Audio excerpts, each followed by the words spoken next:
I do. Please be seated. Give your full name for the record.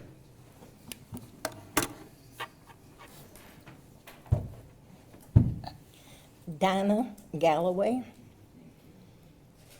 We're going to start with cross-examination by counsel. Good morning, Pastor Galloway. How are you? I'm fine, thank you. Okay, and where are you a pastor, ma'am? I am currently retired. Where were you a pastor? I was a pastor at Morenci United Methodist Church. That was my last pastoral assignment. Wait, how long were you there? Little more than 11 years. Did you work anywhere before then? Were you pastored in the other churches? Yes. Okay. Where were they at? Niles, Michigan, Grand Rapids, Michigan, 4 years overseas in Zambia, Africa, Lincoln, Michigan, Elma, Michigan, see if I got them all, Benton Harbor, Michigan, almost forgot that one. And how many years would you say you've been a pastor total? I was ordained in 1979. Okay. So you had a very long career. Yes, yes. So was John a member of your church? No, he was not a member. He was a person who attended on a regular basis. Okay, now when somebody comes to you to speak, is there any privilege involved? There is, if it's just that person and myself, there would be. And if there's not, there is no privilege? No. Now, you spoke yesterday about you kept trying to get John to do what? You said you made numerous calls to John, correct? I didn't make any calls to him. Okay. He- How he- did you communicate with John? Okay. You're going to have to be patient and let her finish what she's saying. Yeah, I didn't make any calls to John. Any of the calls were made by him, and they were generally to Tanya, which then were passed to me. So that's how the conversations were. Or when I was asked to go in person to see him, I then went to the hospital and also to the jail to see him, because he requested that I come. How many times do you think you spoke to him after Thanksgiving of 2010? If you know. I would have to say at least a dozen times. And was John always the one initiating those meetings, or were you initiating some of them? I didn't initiate any of them. Okay. Did the police ever ask you to initiate any meetings? No. Okay. Were the police involved in any of the meetings? Involved to a degree, they were there. There was usually an FBI agent, or in an instance at the hospital, because he was in protective custody, I guess that's what it was called, there was a police officer there. I'm not sure if it was the sheriff, or I wasn't concerned with that. That's not what I was there for. Didn't matter. What were you there for? I was there for the sole purpose of helping John and praying with John, but also trying to find out if he would say where the boys were. Did you ever come to the conclusion he didn't know? No. And why is that? Because he was evasive and he was skipping around things. I've spent a lot of time with people, and he always seemed, when I said, he'd ask me a question. For example, will Tanya ever love me again? I don't know if Tanya will ever love you again, but I know that it could change if you would tell her where the boys are at. That was, at that point, my goal was to bring the boys home. In these conversations, there were always police around, is that correct? Yeah, there was never a time that they weren't somewhere. There was an observation room at the hospital that had FBI agents in it. And at the hospital also, there was an agent sitting in the room. They were kind of off in the corner, but they were there. They had conversation.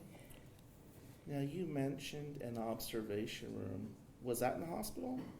That was in the hospital. Okay, so, Because he was being observed because of the suicide attempt. now, did you ever have any private time with him? Or was it just you and John? Never any private time. I mean, there was always somebody else there somewhere. So every conversation you had with John, there was a third party at least in the room? Yes. And how about the phone calls? The phone calls, those were usually very brief, and there may have been, I know at several occasions there was an FBI agent standing next to me, listening to the conversation. Did John know an FBI agent was listening? Do you have any idea? I don't know if he did or not. Did you ever tell him that? No, Why didn't you? Do you think that was important for him to know? it never occurred to me that I needed to tell him. He called to talk to Tanya, not to talk to me, and now he's talking to me, so. You seem to have some opinions about the case. Would that be fair? Opinions? Absolutely. Okay. And you feel like you're a good judge of character? Is that a fair statement? Yes. Do you feel when you and John were commencing that he felt it was supposed to be just between you two? No, You no, don't feel that? no. He called to have me come. He was in custody, or at my understanding, because police were there. But I talked to him as if it was just him and I, but I was aware that the agent was in the room, and as he had to have been, because he was sitting there in a chair. Do you think with an FBI agent in a room, he would be able to have a comfortable conversation with his pastor? Your Honor, I'll object to the calls for speculation on the part of the witness. I think it does. As if she thinks. She could say yes or no, Judge. I understand that, but we know that there was somebody sitting in the room. Whether she perceived that it was comfortable, that really is not relevant. She went ahead and had a conversation. You mentioned yesterday the conversation that convinced you that John committed this horrible crime, right? Yes, Okay. When did that conversation occur? that occurred on an evening, would have been this Friday night, Saturday. Sometimes days run together, but the conversation I won't forget. Okay. But you don't remember when it occurred? If you don't, it's okay.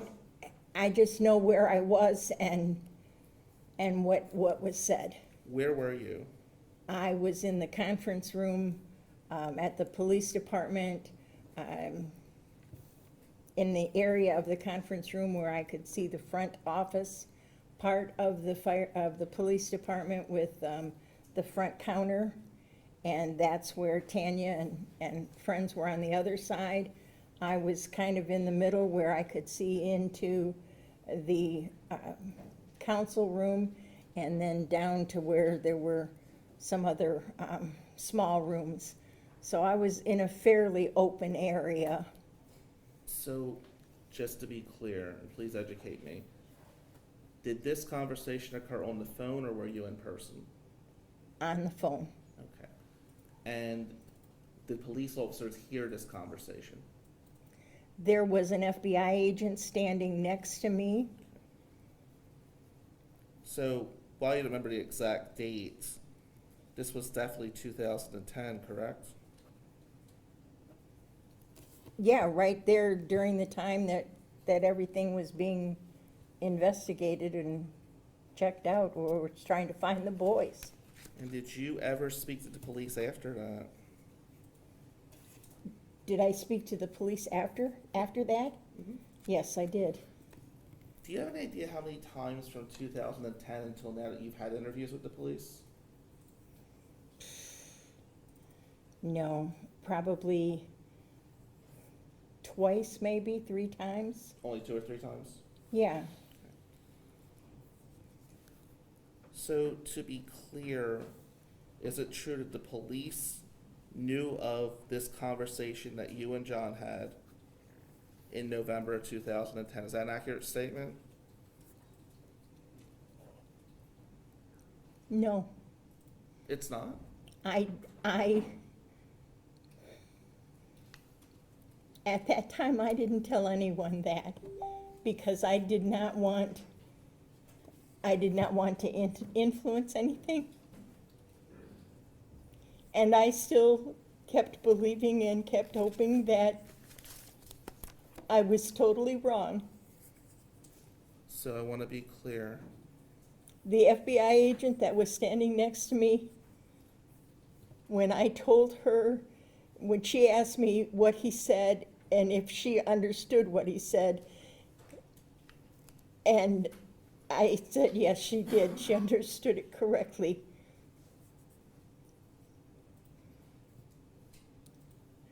We sat there on the floor and we cried. So to be clear, I understand this is a touchy subject, it's tough for you. Did you tell the FBI agent what you and John discussed in November of 2010? That he said if, Okay, I'm gonna back up because I think this is an important and salient point. You said that there was an FBI agent standing with you. Were you speaking on just the phone or on the speakerphone? on just the phone, And was she able to hear the conversation based on what your she could hear, yes. She could hear parts of it. How much she actually heard, I don't know. After she heard at least parts of the conversation, did she ever question you about the conversation? No, And did you tell any other law enforcement about this conversation? Your Honor, I'll object to can we put a time frame on this, Mr. Amadeo? Sure. And from the time you got the conversation, time you allegedly had the conversation, until the end of 2010, did you share this information with law enforcement? Other than the FBI agent who was on the floor with you? I may have told Larry Yes. Weeks, Larry Weeks? but Larry never interrogated me. We were more just supporting one another in the situation. What do you mean by that, Pastor Galloway? I mean that he never interrogated me. He didn't say, okay, we're going to talk official. We're going to, it was, example, he called me one day and asked how I was doing and if I'd gotten any information. You know, people were calling all the time, offering, I don't know how many psychics I talked to who called and said, oh, I know this, I know that, and I just ignored those. I did let Larry know if somebody told me something that could make a difference, but there was never any real interrogation. It was more supporting and encouraging each other to just keep moving along, to do what we could do for each other and for our community. There was a lot of talk and gossip, and people had this idea and that idea, and between he and I think we helped to keep things a little calmer than what they would have been had we not done that. So during the investigation, would you say that Larry Weeks was more of a friend than a police officer in this process?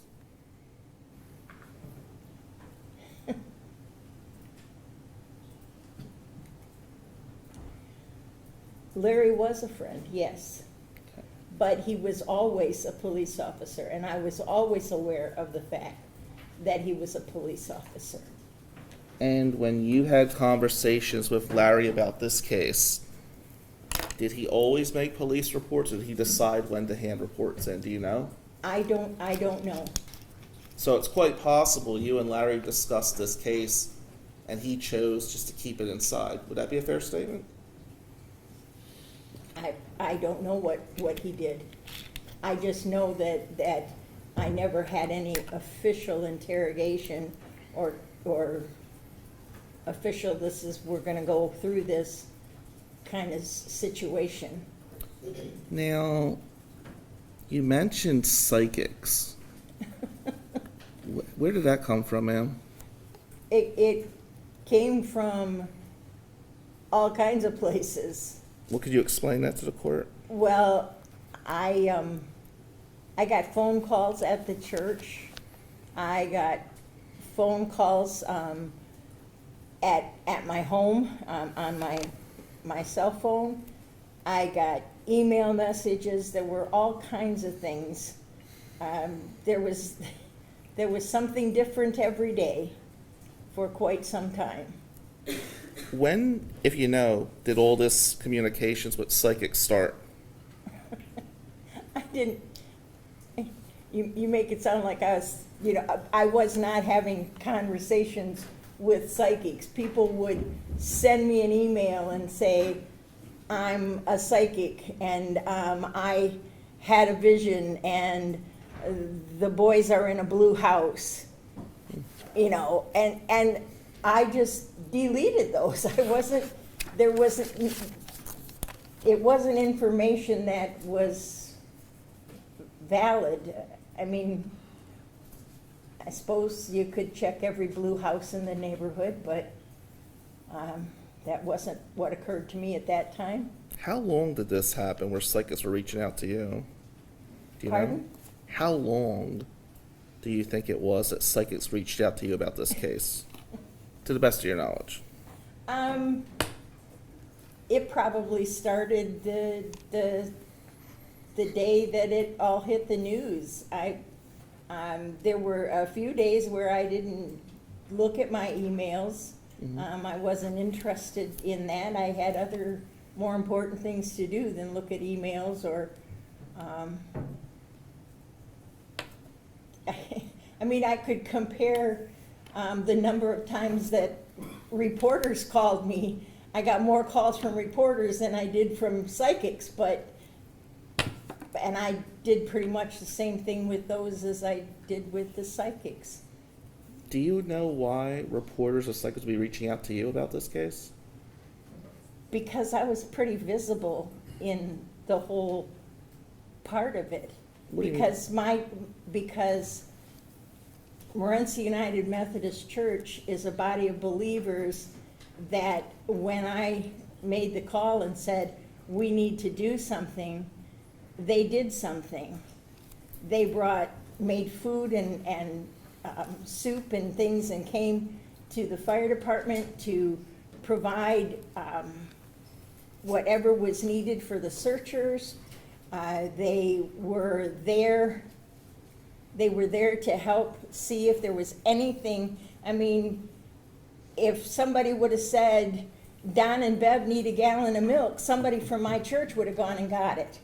That's the kind of church that it was, and that's the kind of community that Morenci is. That if somebody needed something, somebody was always there. And I kind of was coordinating all of that. So would it be fair to say that you were a very respected member of the community? I hope so. And you shared this information about what you deem to be a confession with Larry Weeks. Oh, no, I never said that it was a confession. Okay, well, how about this? What would you term or not? You said yesterday, correct me if I'm wrong, that when you had this conversation with John, Mhm. in your heart, Said a yes. Yes, that made you believe he was guilty, correct? Or do you not know?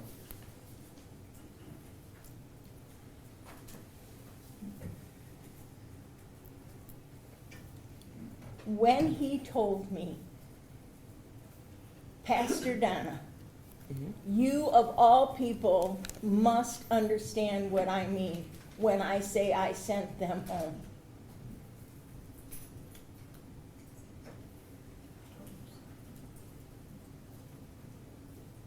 That, at that point, that was when the hope and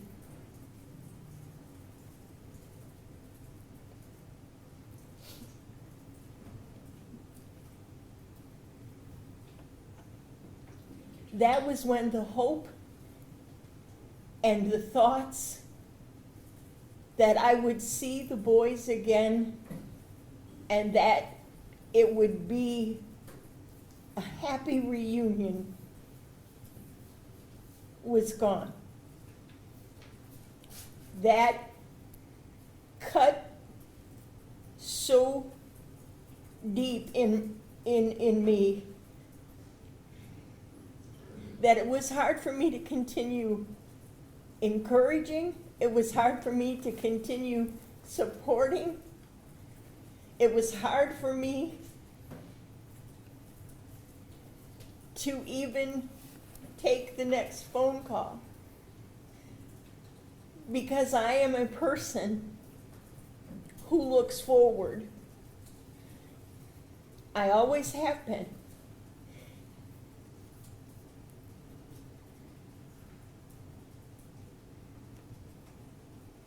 And at that point, when I say I sent them home, you should know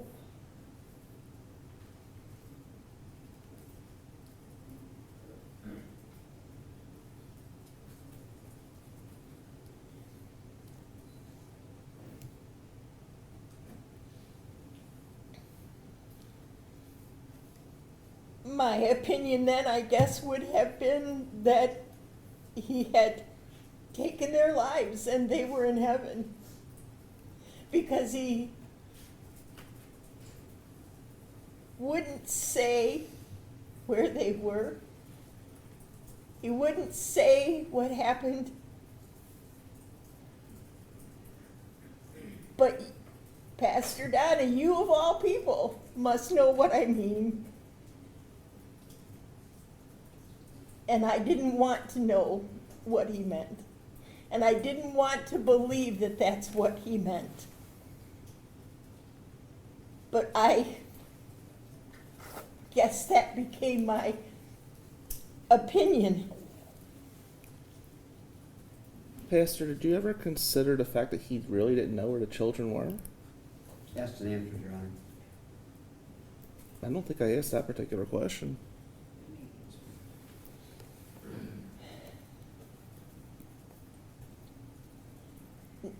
No.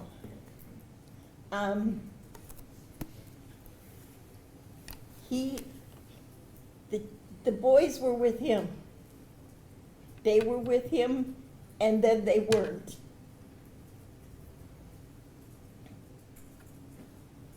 It just seemed a kind of a straight line for me. You know, if you have them, you have them. If you don't, where are they? As a parent, you should know. So respectfully, at the risk of being repetitive, I just want to be clear. Is it true you never considered the fact that John did not know where these boys were? Again, asked and answered. Well, I think she has answered it. since No, she didn't consider that. Now, since 2010, have you continued to work with the police in any manner on this case? If they've called me, I've answered questions. And have they called you? Not until it came time for a trial, or, I mean, it wasn't something that, you know.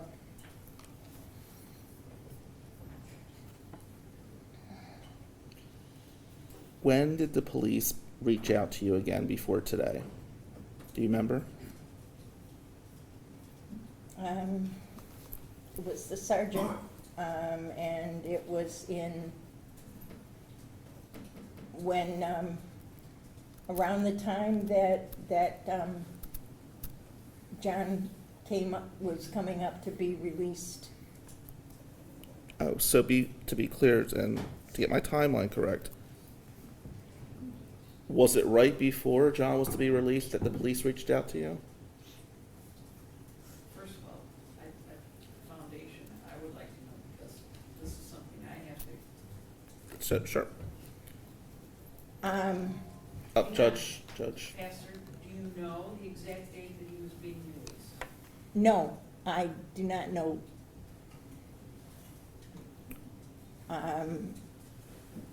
Just got a phone call asking if I would be available, and I said I would be available no matter where I was, yes. Well, a few minutes ago, Pastor, you said it was right before he was released. How did you know he was about to be released? Do you remember that? I read the newspaper, I keep track of things. Did you and the police ever discuss him getting released from prison? No, So, based on your knowledge about reading the newspaper, you knew when John was getting released. Is that a fair statement? yeah, not necessarily the newspaper, mostly on, I read the stuff, Michigan news online. Do you remember how long before you believed he was going to be released the police reached out to you, if you had to ballpark it? No, I don't. Okay. And what was the content of the conversation? You don't have to get into specifics, but what was the general theme of the communications with you and the police before John got released from prison? Just that, they wanted to review some things in the case, and would I be willing to come and speak with them? And did you go meet with them? Well, no, I didn't. I ended up speaking, to them from the phone.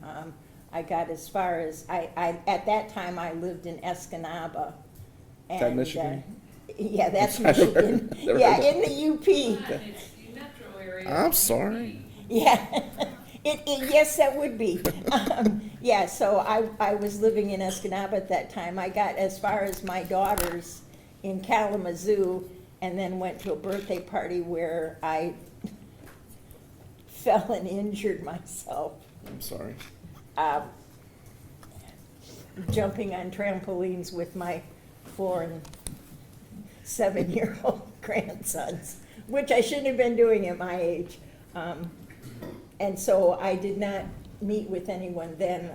We just had some conversation on the phone, and would I be willing if they needed me to come? And that's basically what it was. And I said yes. Between 2010 and now, did you come across any new evidence that would point in my client's direction of being the killer? I wasn't, no, I wasn't looking for any evidence. I was living my life. So, is it fair to say then, everything from 2010 you shared with the police, and they just did a follow-up interview with you to see if you come forward and testify? Is that a fair statement? Yeah, I would say that's a fair statement. So, when John allegedly made this statement to you in 2010, the police knew, he wasn't charged with murder, was he? No, And based on your knowledge, and I'm just asking about your knowledge, nothing else, has anything changed as far as you're concerned from 2010 to now? in my knowledge, Yeah.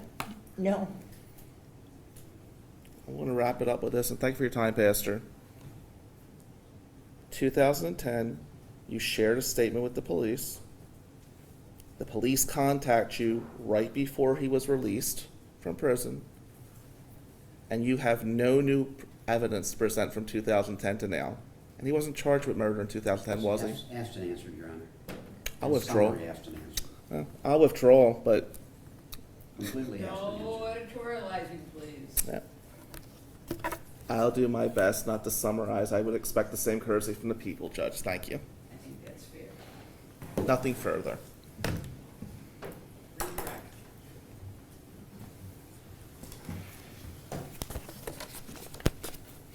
So recalling yesterday's testimony just a bit, okay?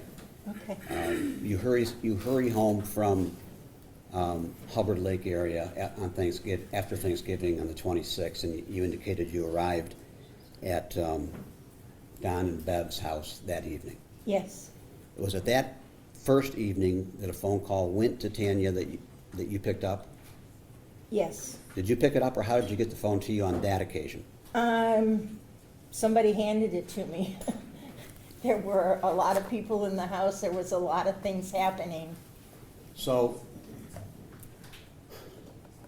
that conversation occurred, and that was at Don and Bev Zuvers' home. Yes, And later that night, that's when you go to the hospital? yes, Okay. You testified about that, you're in the room, there's a police officer or an FBI agent in the room with you. right. The phrase you used was protective custody. That's what I understood. Okay, so you're there for a while, Yes, and this would be on the evening of the 26th? Late, Is that a guess? yes, late in the evening, right? yes, Okay. All right, the next day, you find yourself at what you called yesterday was the command center. right. Tell us what the command center is. That was the police station. There was a conference room, there was some smaller spaces, some smaller rooms, office, just your typical small-town police station. And that's where the phone call occurs that triggers you sliding down the wall and then crying on the floor, Yeah, that you've spoken about several times. yes, Okay. Now, Mr. Amadeo asked you a question about whether or not you consider that to be a confession. And I guess I want to ask you a question more of a religious nature. By confession versus admission, am I getting on the right track here? You tell me.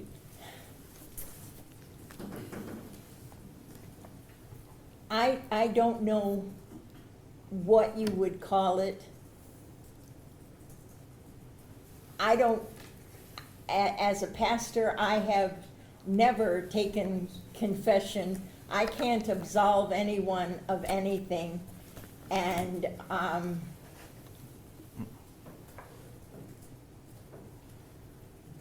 if he had used specific and graphic, that may have been different. But he was speaking to me on a spiritual level, not on a physical level, if that makes sense. Because we know things in our lives, and we know people that we can just say certain things and they understand exactly what we mean.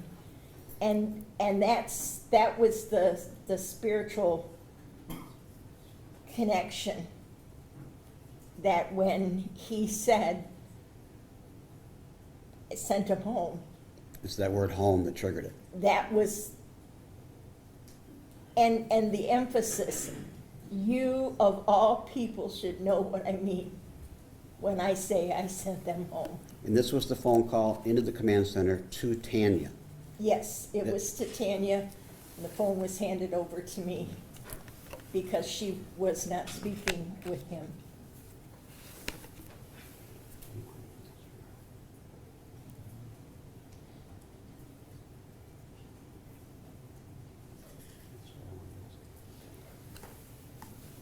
So subsequent to that, those three segments of time, the phone call at Don and Bev's house, the meeting at the hospital late that evening, and the command center discussion on the phone call to Tanya. Do you recall speaking to a special agent by the name of Scott Ballack from the FBI and giving him that information? I talked with Scott. We had a kind of a good connection.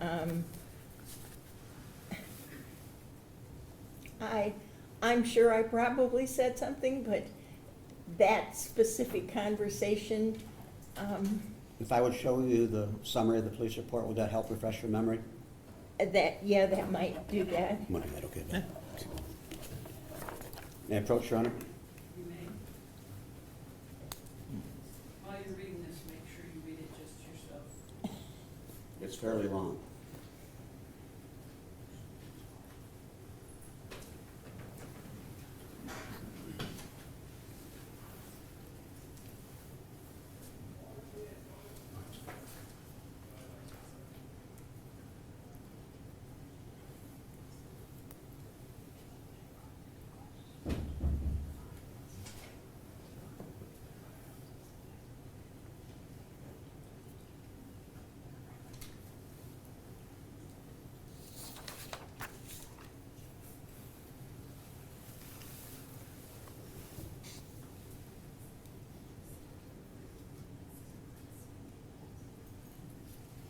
Are we talking about Scott Ballack, Ballack?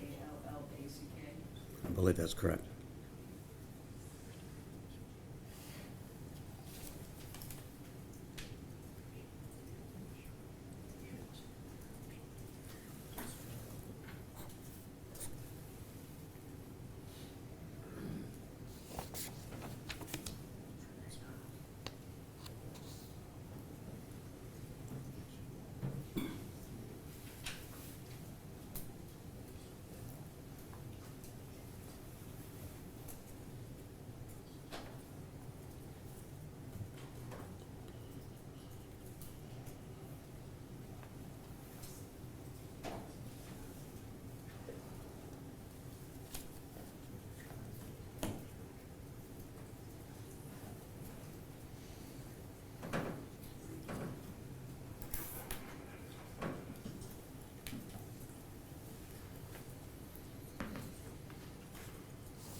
Set.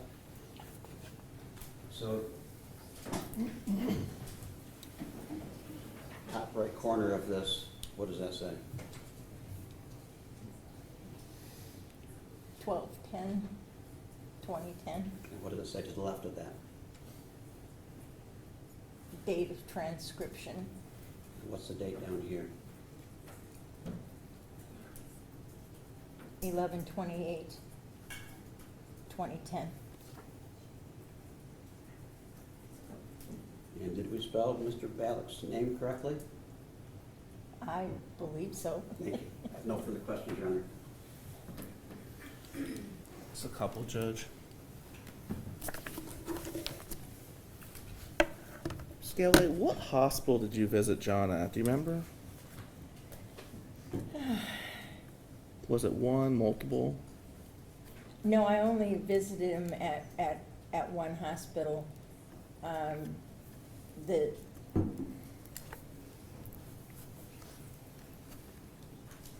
I don't know if, I think it was Toledo, but it may have been Waseon. And you mentioned spirituality. Did you ever view the websites or anything when they were looking for the children? Did you help in that process at all? No, Okay. I had nothing to do with any of that. And you said you've been a pastor since 1979. Is that correct? Before you retired? Yes, Were you close with members of your church? Your Honor, this is beyond redirect. He mentioned spirituality. He mentioned the church. I did not mention either one of those. He actually did mention spirituality specifically. I think that was the witness. Okay.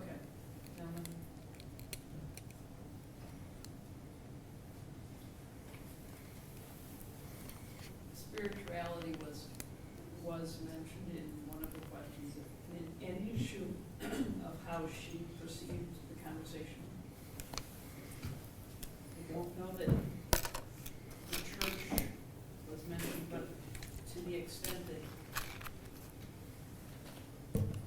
it connects up in some way, I will allow it. If it does not, As a spiritual person, do you believe in fairness and justice? I'm sorry, I didn't hear that. As a spiritual person, do you believe in fairness and justice? Absolutely. The member of your church was charged with a crime without evidence. How would you feel about that? Objection. I'll withdraw. that really does go to the court's obligation here, and that objection's good. Thank you, Your Honor. Nothing further, Judge. No further questions as witness shown. You may step down. Thank you. Is she free to stay, or? I have no objection to that. Yes, you may stay if you wish. You may call your next witness. The people would call Frank Kramick. Kramick, I'm not sure.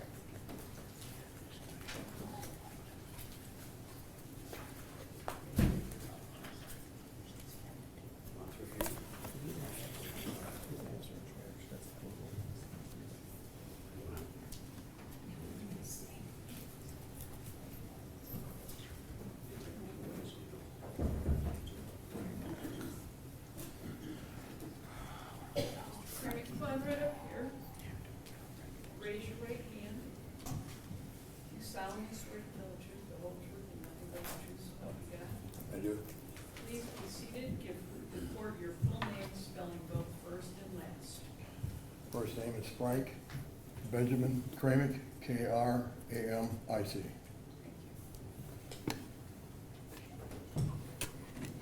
Good morning, sir. Good morning. Did you know John Skelton? Not personally, but I worked with him. Where at? 3D Transport. And do you recall what year that was? Oh gee, it's been probably about 15, 16 years ago. Okay. So approximately around 2010, you think? Yeah, around there, because I lived in Waldron at the time. You were living in Waldron? Yeah, What did you do for 3D Transport? I was a driver. Do you know what John Skelton did? Driver. For 3D Transport, where did you drive to? Sometimes we went to Chicago, sometimes we went to the East Coast. Just about wherever they wanted to send us. Are there specific loads that you were taking back and forth? We were taking copper rods, and then we would bring back the junk after they, run so long on the machines. Sometimes we would go to the docks and pick up something from the ships and stuff. Okay, when you say docks from the ships, where are you talking about? That New York or Chicago, or not Chicago, but Baltimore. Okay, all right. down there.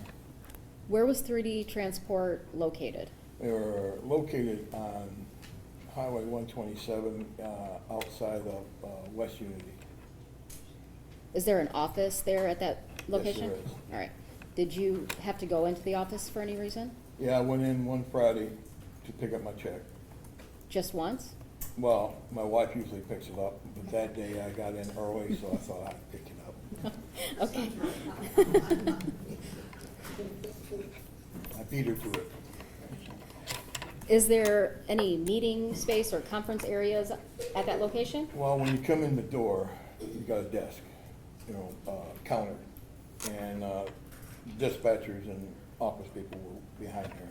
And if Debbie had the checks done, she'd have them back there, and John came in, picked up his check with the boys, and I was standing there waiting for my check, 'cause I'm a newcomer at that time, didn't have a full year in, so I was kind of the lowest guy in the total pool. And they handed his check to him, and he opened it up, got a little upset because he said that he run his AWS off and their child support taking all his money. I'm sorry, I didn't hear that whole last part. I said he said that the child support is taking most of his money. He ran his butt off for nothing. Okay. He ran his butt off for nothing? Yeah. Okay. And he got a little upset, and he went to leave, and the youngest one was dragging his feet, and he told him to come on, and he smacked him back in the head, and they walked out the door, and that's the last I seen of him. Okay. Would you have considered yourself friends with John at that No. time? Is there any other time that you had the opportunity to be around John while he's having conversations or anything like that? No, I really didn't see him that much. The only time I've seen him was like in the office, or like that one day that I was outside talking to a few guys, and I didn't know John was behind me, and I said, I was thinking about going to Lost Nations to go bow hunting, and comment that he said was, Lost Nations, you got to bury a body out there between the swamp and the quicksand, and no one would ever find the body. And then he walked. But I don't know who all heard it. I know what I heard. He wasn't telling it.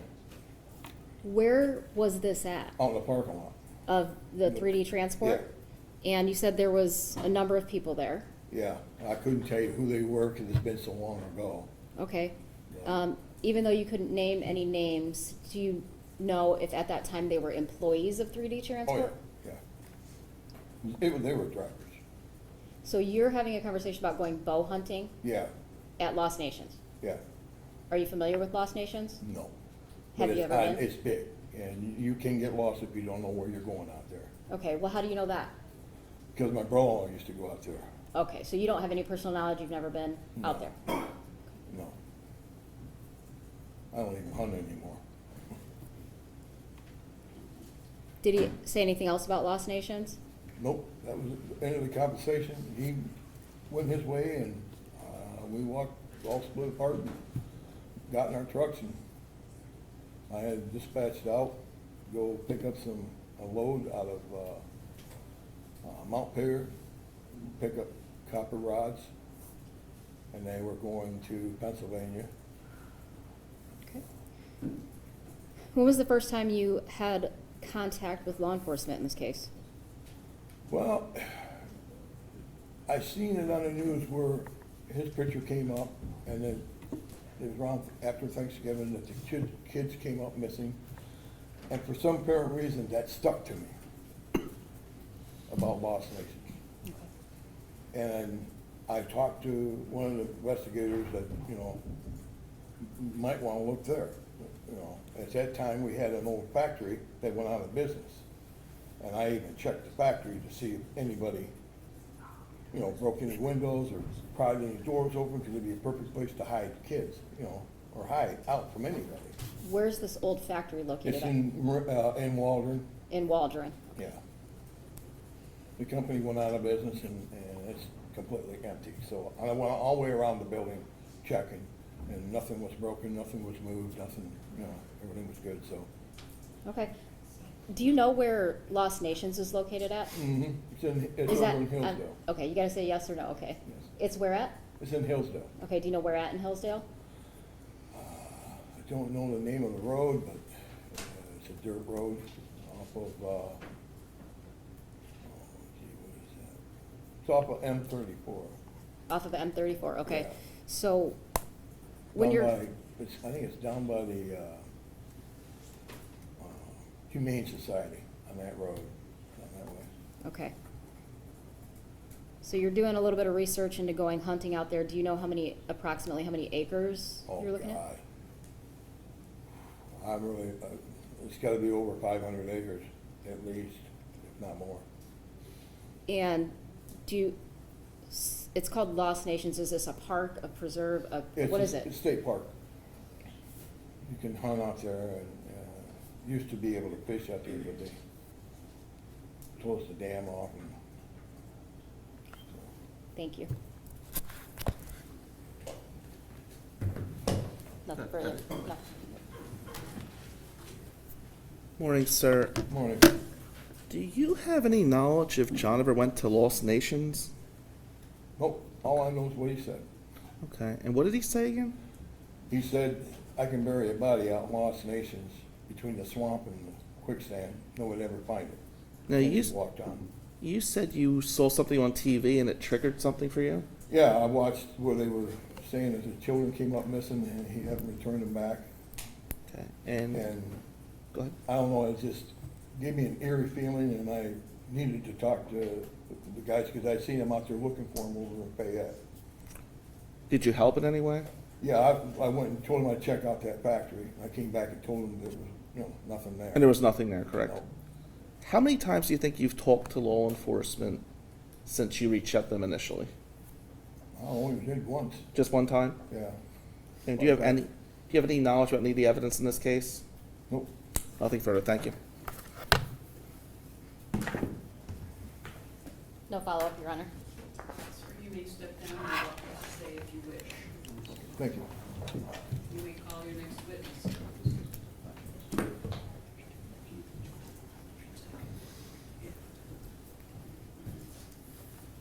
Next witness, Your Honor, will be Keith Prelip.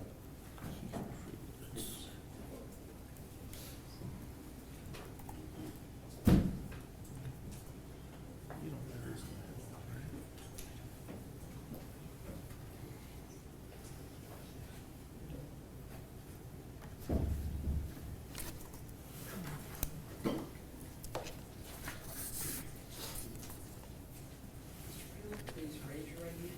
You solemnly swear to tell the truth, the whole truth, and nothing but the truth, so help you God. I do. Please be seated. Give me your first and last names, both for the record. First name's Keith, last name's Prelip, P-R-I-E-L-I-P-P. You may inquire. Thank you. Mr. Prelip, do you know John Skelton? Yes, he was an employee of ours when I worked at 3D Transport. Is he in the courtroom today? Yes, he is. Could you identify him for Judge Shadler, please? Pardon? Could you identify him for Judge Yeah, Shadler, he's please? sitting right there at the table. Next to his attorney, Mr. Amadeo, in the orange. Correct, yes. Thank you. Can you speak up? First of all, scoot right up there, and that is not an amplifying microphone, so you gotta keep your voice nice Oh, and okay. strong. All right, Thank yep. you. And Judge, we'll stipulate for identification for prelim purposes. Thank you, Mr. Amadeo. No problem. Now, Mr. Prelip, you mentioned that he worked at 3D Transport, is that correct? Correct, And you worked there as well. correct. What did you do there? I was a dispatcher there. And how long did you work at 3D Transport? I started off as a driver, don't remember the exact year. But then worked to 2013, I think is when I left there. I started off as a driver and then got into dispatch in the office. Okay, so you were there prior to 2010? Yes. A long time prior? Gosh, I don't remember. I wanna say like 2005 or 8, somewhere in there. Okay. So you'd been there somewhere between 2 and 5 years before 2010 came around. Yeah. And you recall when Mr. Skelton came to work for 3D Transport? I do? When was that?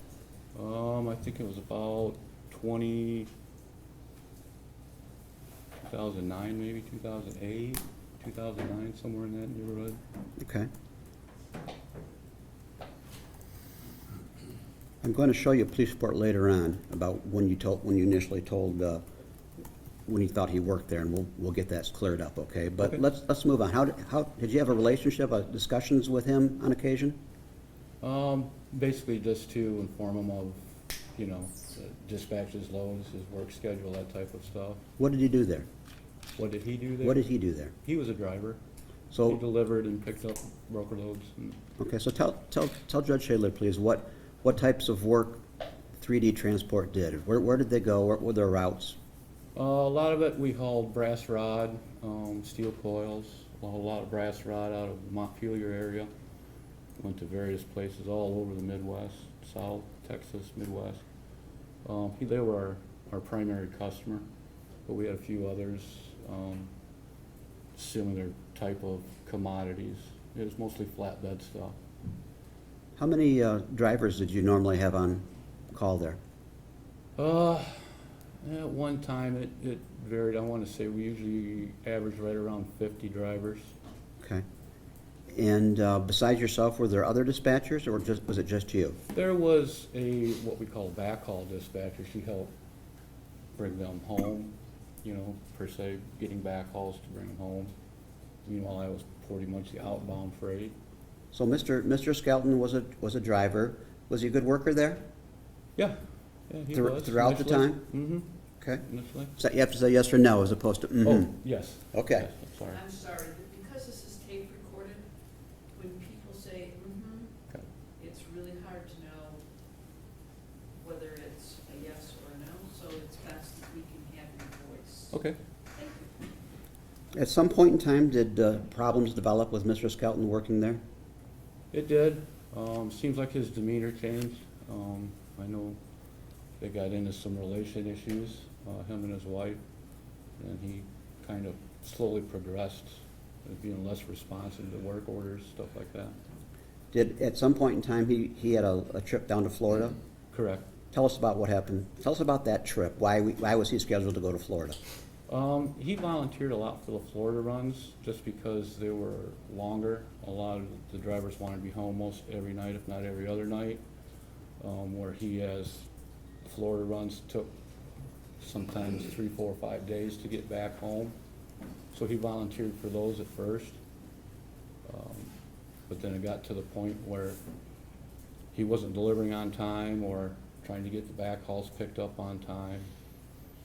What, if any, recollection do you have of him traveling down there to coincide with the high school reunion? Seems like he'd asked to go down there. He had someone he knew down there, or classmates or something, in the Jacksonville area. So he wanted to go back down there. If I was to show you the report and the statement you gave earlier, would that help refresh your memory on this Probably, issue? Yeah. Okay. Yeah, it was quite a while ago. Get that, Bill. May I approach, Runner? Do you have a copy of this, Council? He does. Take a second, read it to yourself, and I'll get back.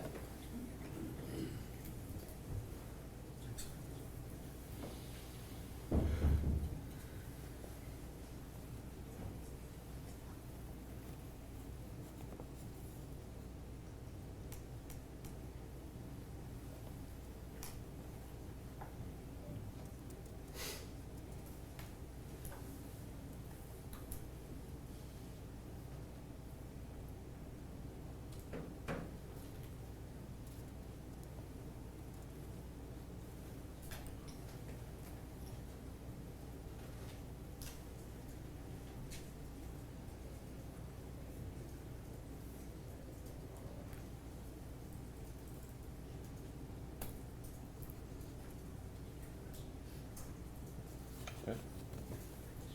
Second page, too. Read the second page, too. Oh, sorry.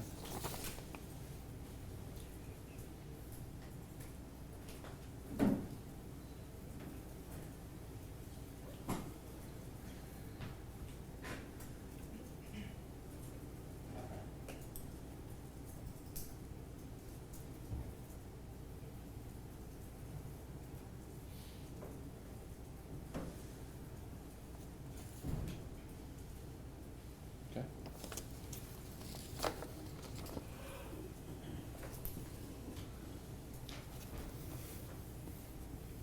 So first of all, did that help refresh your memory on the issue as to when Mr. Skelton worked at 3D Transport? Yes, it did. Yeah. And when did he work at 3D Transport? When did he work there? Yes. It looked like from the spring of 2010 to fall 2010. Okay. And again, did this review of this report help you on the issue of the high school reunion question? Yes. Tell us about that. He wanted to go down there. I know he said he had a family or a class reunion down there. and that he wanted to get down there for that. Other than that, I don't know what else you may need or Okay. looking for there. Yeah, so he requested additional runs down to Florida. He was indicating Yeah. to you about a sick person he knew down there. Yes, yes. He wanted the Florida runs. First it was a class reunion, then it got to the point where he had a sick friend down there who supposedly had cancer, I believe it was, from what he told me, a female. I never did get a name that I remember anyway, but he was pretty adamant about doing the Florida trips. And he explained to you that this person that had cancer was a classmate of his? He told me that, yes. Now, when he was talking to you about this particular topic, would he look you in the eye? No, no. He always kind of evaded eye contact. Okay.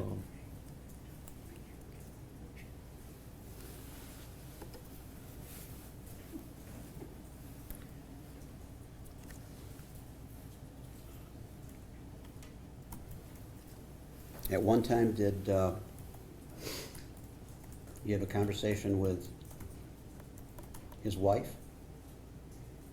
I believe she would come up and get his check on Fridays. Okay. And she said, you know, I remember she didn't like him going on Florida runs anymore. So, and I know that's when we were starting to have a little trouble with him getting him back home, so I kind of took him off the Florida runs at that time, All right, and from what I remember. because he was not getting an opportunity to go on the Florida runs, did his attitude change? Yeah. How so? His just demeanor went downhill. He started getting into when they started getting into the counseling and stuff like that, I tried to arrange loads so he could still work, do the counseling. But still, he was still late on quite a number of occasions to get the loads delivered. Didn't like picking up backhauls, wanted to get home right away. And at some time, did his attendance even become sporadic? Yes.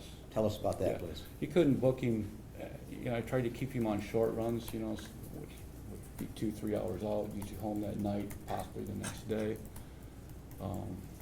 But then it got to the point where he wouldn't bring backhauls back home. Like I say, he was always late. And it got to the point where, you know, I just couldn't count on him to that. He's becoming more of a liability to the company than he was a help. At some point in time, did he ask you if you could fire him? I don't know if I recall that. Okay, I'm gonna bring you back to your report again in a minute. We'll get back to that in a second. As we got into, say, November, how sporadic was his actual drives occurring? It was gotten more sporadic, you know, if he was working, I'm sorry, I'm trying to remember, dealt with so many drivers over the years that I'm thinking if he worked 1 or 2 days a week, that was probably the most, if I could get him to do that. And how about earlier in the summer? Summer, he was fine. Like I say, he started off good. It's just, when he was on time, he was good to work with. I didn't have any issues with him until, supposedly, I guess, him and his wife were having issues at home, so, which is not uncommon among truck drivers. A lot of this started to multiply after he was denied the Florida trips? Definitely, definitely.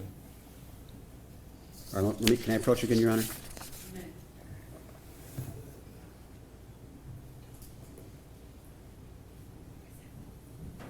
I'm only going to give you the second page, it's done.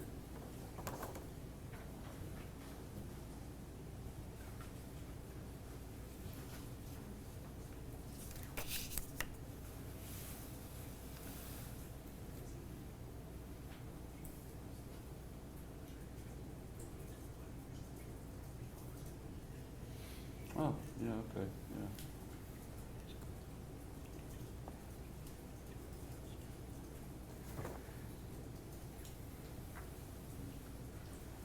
So the question that I was asking about, refreshing your recollection on the issue of whether or not he has to be fired, did that help you in that regard? Yeah, it seems like he did. want a letter stating that he was being terminated, and I said, well, not really terminated, I have work for you, it's just, you're not showing up to work. So that would have been, turned him over to Dan and Deb Meyer at that time, they were the owners of the company. So did he explain to you why he wanted to be terminated or have a letter indicating he was terminated? I assumed it was for unemployment benefits. I wasn't real sure why he wanted one for that, but like I said, I didn't give him one. I would have been the person to give him a letter like that anyway. You would have been happy to have him continue to work, Oh, absolutely. because when he worked, he did a good job. Yeah. Yeah, for the most part, right up to the end. So eventually, you had to arrange for him, or you asked to arrange to him, turn the keys in? Yes. Why was that? I could put someone else in the truck. You know, if he wasn't gonna work for us, you know, I'd hire somebody else and put them in. And what was the time frame where that occurred, if you recall? I think it might have been that Friday before he came in and wanted the letter. And then I think it was that next Wednesday when he came in and brought his keys and fuel cards and stuff in. You turned the keys in on Wednesday, I think so, and that would have been the day before Thanksgiving? yes, So we're talking about November 24, 2010. right.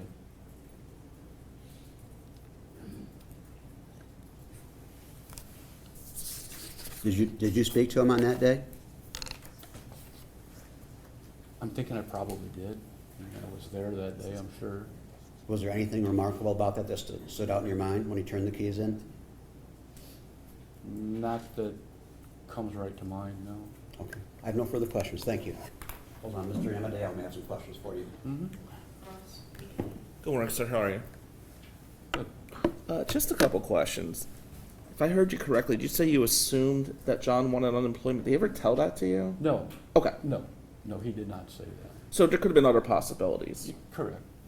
And when he went to Florida, do you know if he was taking his children there, if he was visiting family? Any knowledge about that? I do not know if they were with him at that time or not. And how many times have you spoken to the police about this case? Quite a number of times, obviously right after it happened, and then sporadically through the years. Okay, what was the content of those conversations? Were they asking you questions? Were they telling you things? Pretty much everything we've discussed so far is just rehashing all that over and over again. Would it be fair to say you don't have any knowledge about the evidence of this case? Yes, that would be true. Okay, thank you. Back to the sir. Can you read the record? No redirect, Your Honor. Thank you. You're all set. You may step down, you may remain in the courtroom if you wish, or you may leave.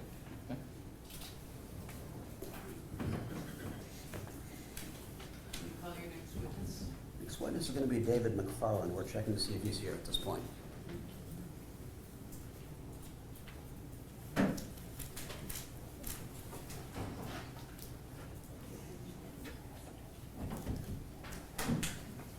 Not here yet. He has not arrived yet, Your Honor. I don't know if you want to wait a second or take a short break. McFarland's are usually late, Judge. Unless there's food involved. We'll stipulate to that, by the way. We'll stipulate to that. And I like the McFarland's a lot.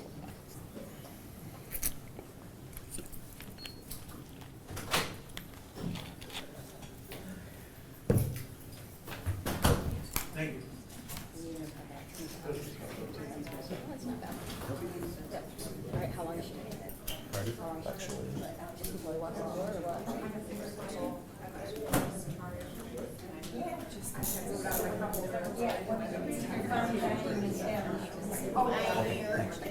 I knew that's why you were looking like that.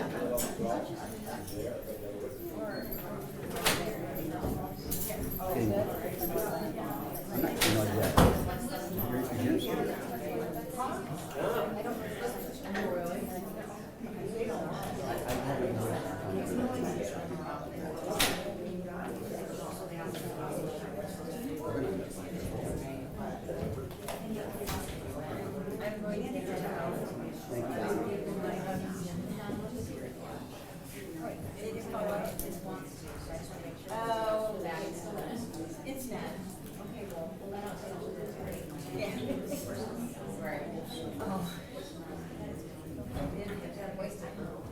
wanted to reach out and push it back in your ear.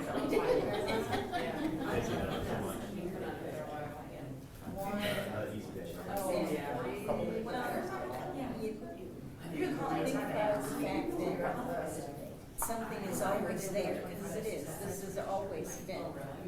But to the extent that it, you know, it hasn't taken over my life, but it could.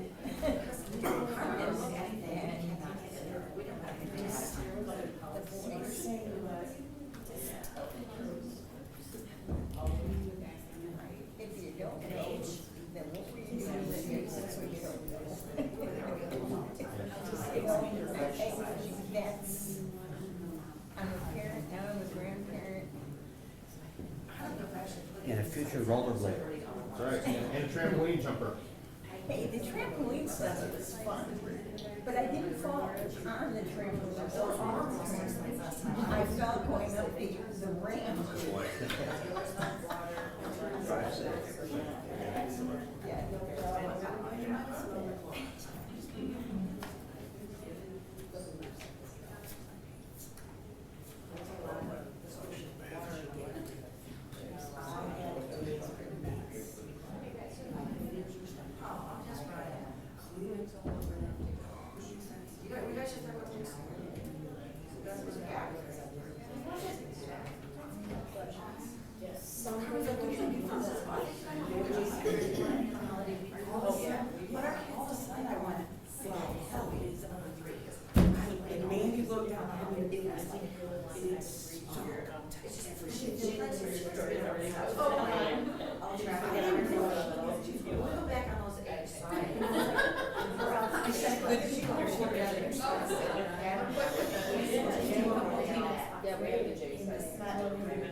Oh, I'm not talking about her, like Jay's or Susan, are they? No, but. The idea is for them people. She shows up. Like, I don't like to do that. I don't know. You're supposed to. It's not super far, but you also have the ambulance that you're right there to see. Fire.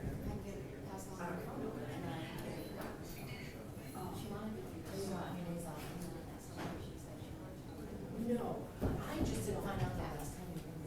I'm sorry about that. Yeah, I need all of you.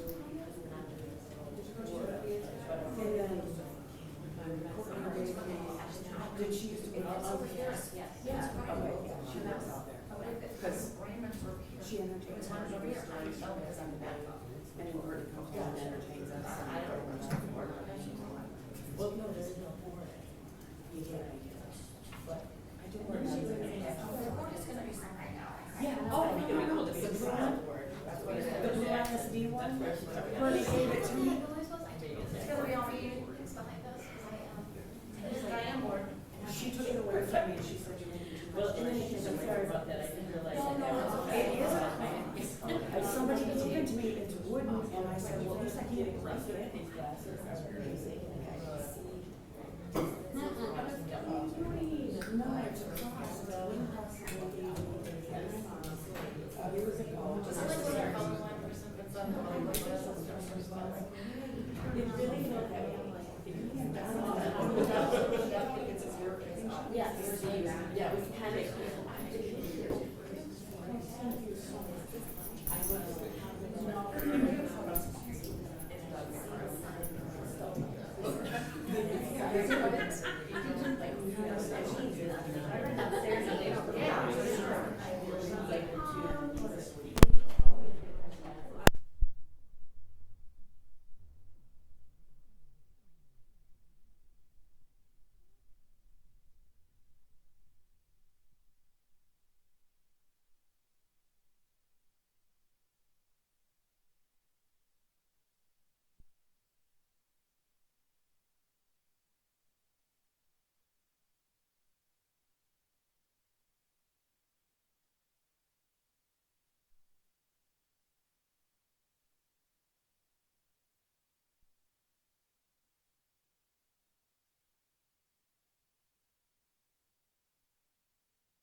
will.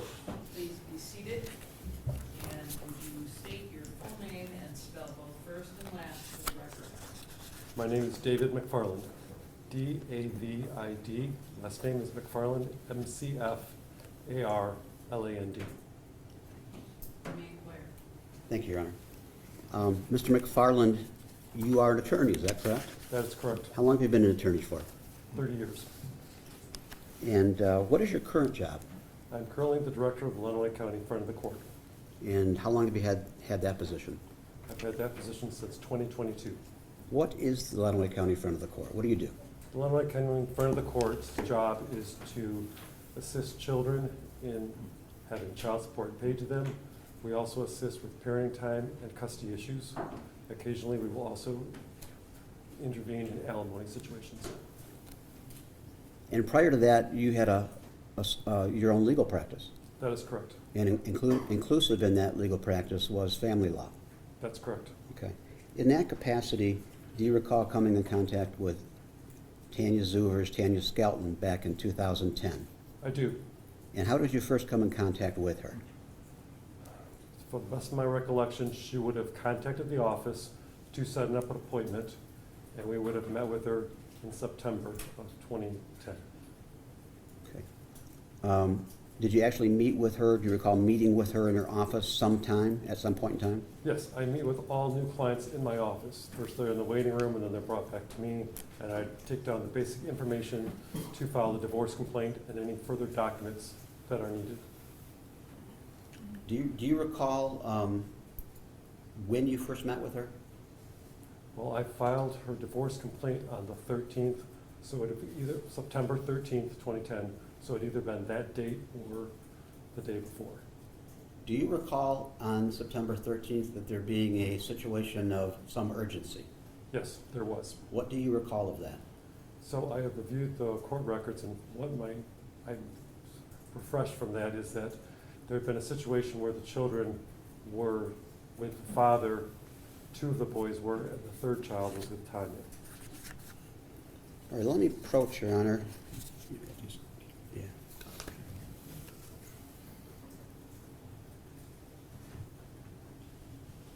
Let me show you what is marked as People's Exhibit number 17. Ask if you could identify that for us, please. That would be a complaint for divorce that I prepared for Ms. Skelton. And what is the date of that complaint? September 13th, 2010. And this was done during the day when the situation that you just described was happening. That's correct. And it appears to me in that document, even though it's a what we call a DM case, a divorce with children, Mrs. Skelton, now Mrs. Zuvers, does not sign that document. You sign that document, is that correct? I'll look at it.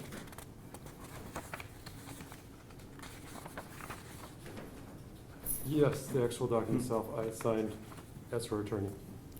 And again, because of the urgency involved in this, the complaint for divorce doesn't even request child support. Is that correct? That is correct. In a normal situation, that when you're filing for a divorce with children, and one of the prerequisites here in Illinois County is something related to a front of the court hearing, is that correct? That's correct. Could you explain that, please? So, in Illinois County, new individuals who are going through divorce have to go through what's called a financial intake. At that financial intake, their financial situation is assessed, there's a recommendation as to what type of parenting time should occur, and then based on those factors, a child support recommendation is made.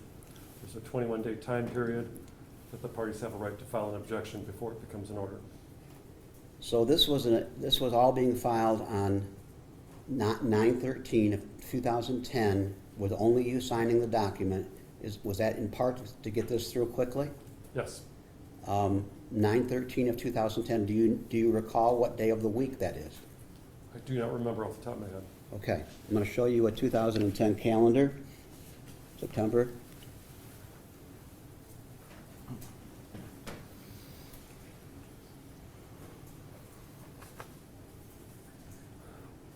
It's a Monday. You said that was a Monday, and you said that with kind of like a wow in your voice? Well, Mondays are motion days in the morning, so those are crammed days in the morning. and then the afternoons are our pretrials. Pretrials for the attorneys who practice divorce, so it'd be a very jam-packed day. All right, now I'm going to show you what's been marked as People's Proposed Exhibit number 18 and number 19. First of all, let's start with 18.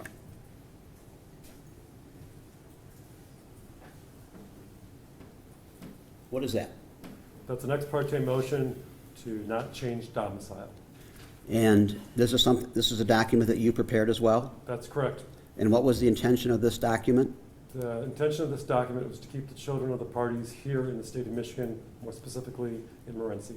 And what is the date of this document? That is dated the same date as the complaint, September 13th, 2010. Okay.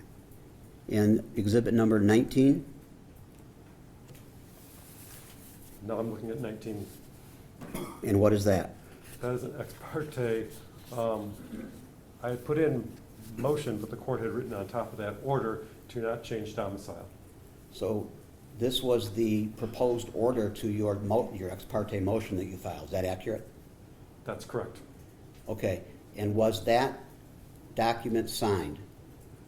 That document was signed by Judge Noe. On what day? September 13th, 2010. So all of this is occurring on that Monday. That's correct.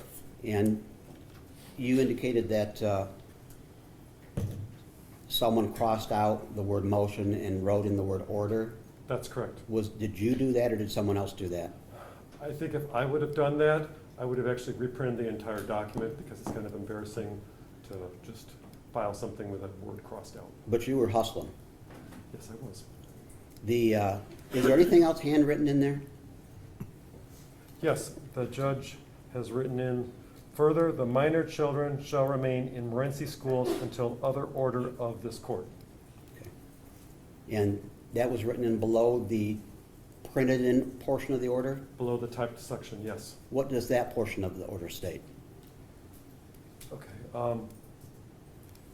It says, upon reading the ex parte motion and to not change domicile and the court being fully advised in the premises, it is hereby ordered and adjudged that neither party is to change the domicile of the party's minor children, Andrew Ryan Skelton, DOB 11-2021, Alexander William Skelton, DOB 11-4-2003, and Tanner Lucas Skelton, DOB 10-20-2005, outside of the state of Michigan until further order of this court. And then below that was the area that was handwritten in. That is correct. Okay. So all of this was hustled through on September 13th, That is correct. on a Monday, which is a tough day to get things done in this courthouse. That's correct, because Monday mornings are motion days in front of the court on family law matters, and then Monday afternoons are pretrials on family law matters. And during this stretch of time when you're getting these papers together, you're aware of what's going on? Yes. What's going on? What's going on is that the two children have been removed from the state of Michigan and are traveling potentially out of state, and the mother is panicking and immediately hiring me and wants to know what can be done that day.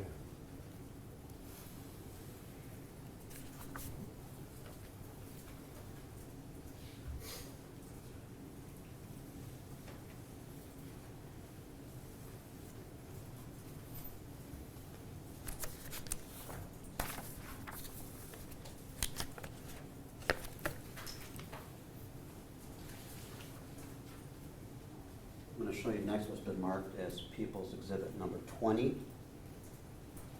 You identify that document? That's an ex parte order for exclusive parenting time that was drafted by myself as well. And this was done, signed on what day? This was signed on September 15th, 2010 at 1:37 p.m. So this would be the Wednesday of this week. If the 13th is a Monday. Yes, it would be a Wednesday. So what happened, and I assume, we didn't mark it, but I assume this was also accompanied by a petition of some sort on your behalf? It would have to be.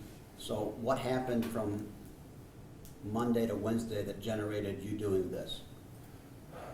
So after looking at the court files, I see that father was headed out of state, wanted critical information regarding the minor children, such as birth certificates, et cetera, so that they could then be relocated to Florida.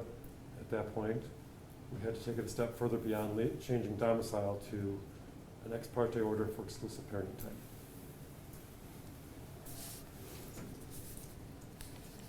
And at this point in time, are you aware that your client is on her way to Florida, or maybe in Florida? I don't think I had brief communication with her, but she was traveling, and so some of those events happened outside of the scope of my knowledge. Okay. Did you become aware that they had reached Florida? Did you become aware that they had gone to Florida at some point in time in the divorce proceedings? Yes, yes. And did you become aware at some point in time what had happened in Florida? I had learned roughly the 27th that Harvey Kaselka had been retained as the attorney for the defendant, and I think on the 28th is when a motion had been signed by the judge in Florida bumping the case back to Michigan. Okay, I'm going to approach again, Your Honor, and I'll show Mr. McFarland Exhibit 21. Can you identify that for us, please? That's a final order regarding return of the children to Michigan, and that would have been a document, as it shows on the very top, from the Circuit Court of the 4th Judicial Circuit in and for Duval County, Florida. This is a document you did not draft. That is correct. This is a document that was drafted in Florida, signed in Florida, but later converted and put into the court file here in Lenawee County as part of the chain of what happens. That is correct. Okay. There's a footnote at the bottom of the first page of this. Well, before we get to the footnote, who signed this order? This order is signed by Circuit Court Judge Karen K. Cole, and on September 20th, 2010 is stamped over her name. So September 20 is what day on our calendar?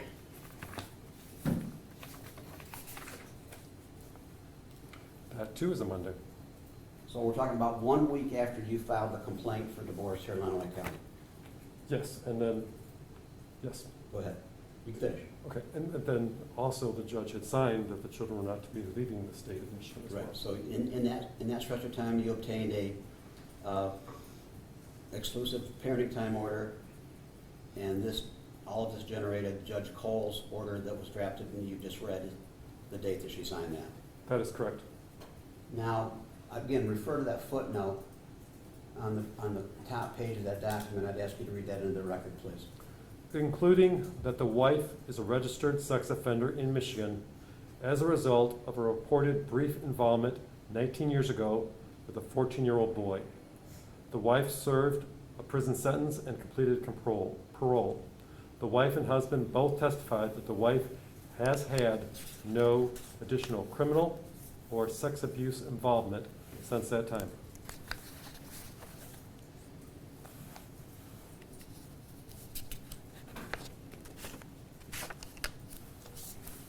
So thereafter, they all get back to Michigan. Is that accurate? Yes, And Mr. Skelton hires an attorney. yes. And I think you alluded earlier who that attorney was. Who did he hire? Mr. Harvey Kaselka. Okay, Harvey Kaselka became Mr. Skelton's attorney. And did you know Mr. Kaselka prior to him becoming Mr. Skelton's attorney? Yes, he was a circuit court judge, and I appeared in front of him numerous times. So after his judicial practice ended, he went back into private practice as an attorney handling family law matters, much like yourself. That's correct.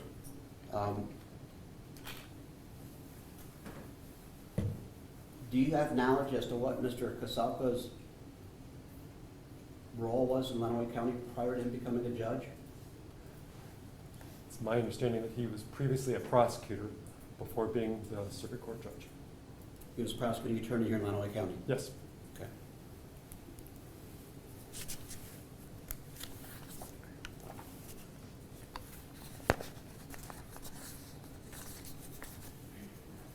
Next document I'm going to show you is People's Proposed Exhibit. I guess it is admitted exhibit. These are all admitted previously, David McFarland. Number 22. Identify that for us, please.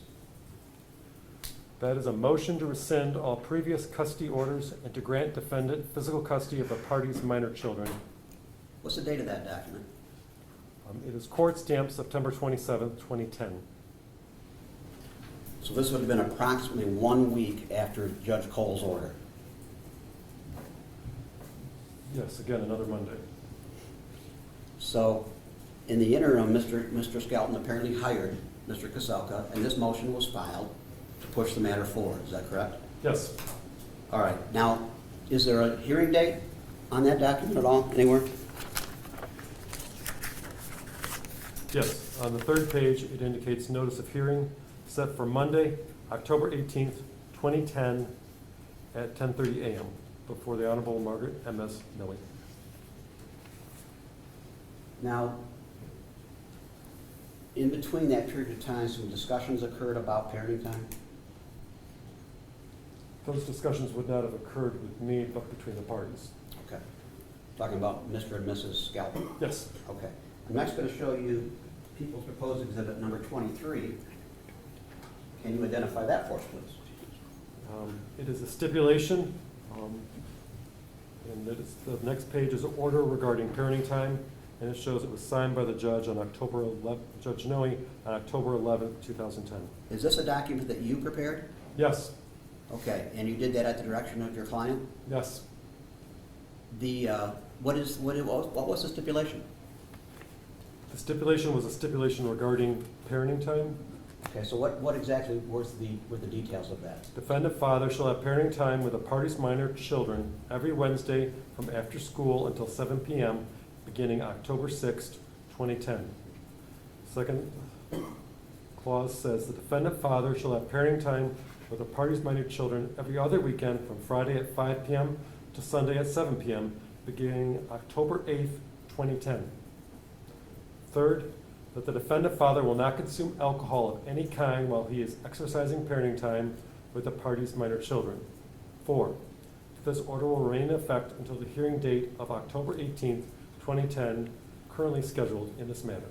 The October 18th hearing date was the one related to the motion filed by Mr. Kaselka on behalf of Mr. Skelton? Yes, And did that hearing ever occur? I do not remember it ever occurring. In essence, the stipulation resolved that issue? Yes, Now, from that time onward, in a divorce case involving minor children, there would eventually have been a pretrial set, right? that's correct. And we're talking about the middle of October. As we get into November, what's going on with the divorce, if anything? I do not recall much happening at that point at all. In other words, there was not a lot of communication between myself and my client, meaning that there were no hot button issues that I needed to address. Okay. Things begin to pick up significantly for you the day after Thanksgiving. Yes. What happens the day after Thanksgiving as it relates to your involvement in this matter? So, I was working in the office the day the court was closed, trying to get caught up on cases, and I received a phone call from Ms. Skelton. And what did she advise you of? She advised me that she was at the house where Mr. Skelton resided, and there was no evidence of where the children were. So there was visitation for Mr. Skelton on Thanksgiving period? Unbeknownst to me, yes. So that would have been differently than the stipulation and order for the parenting time, correct? Beyond the scope of it, yes. Yes, in addition to it. Yes. Okay.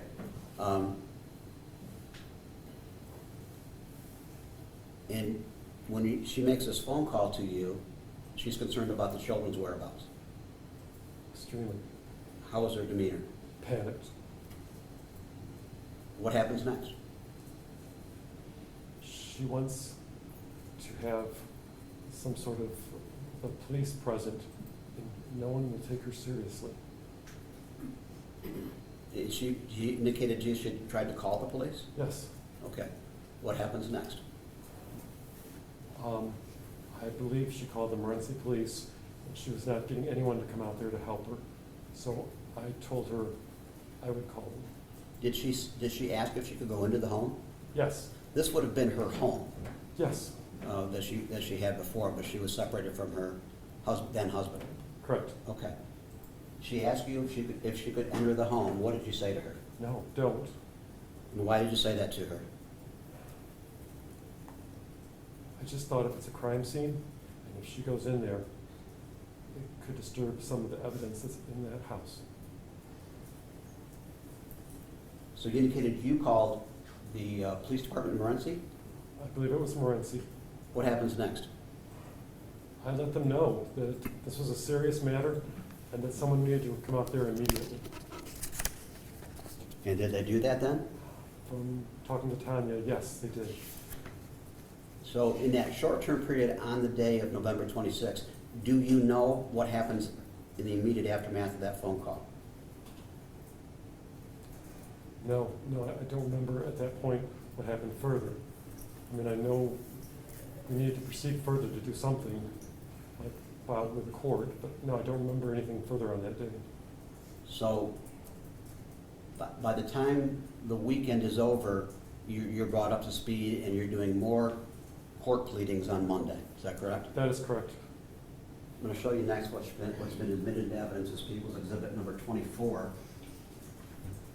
Can you identify that for us, please? That's an ex parte order for exclusive parenting time.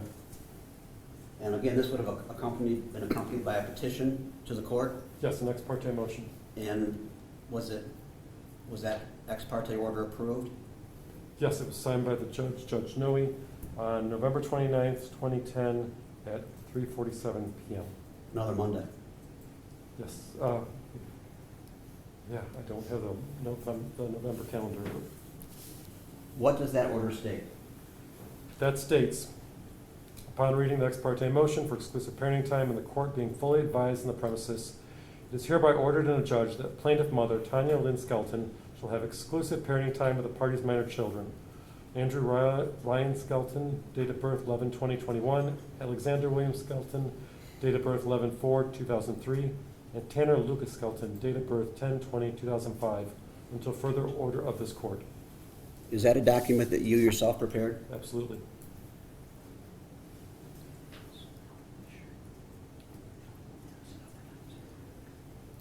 I have no further questions, Your Honor.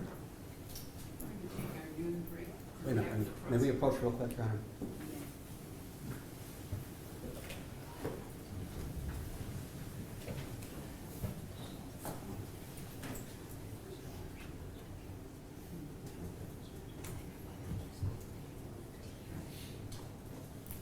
We'll continue with Cross.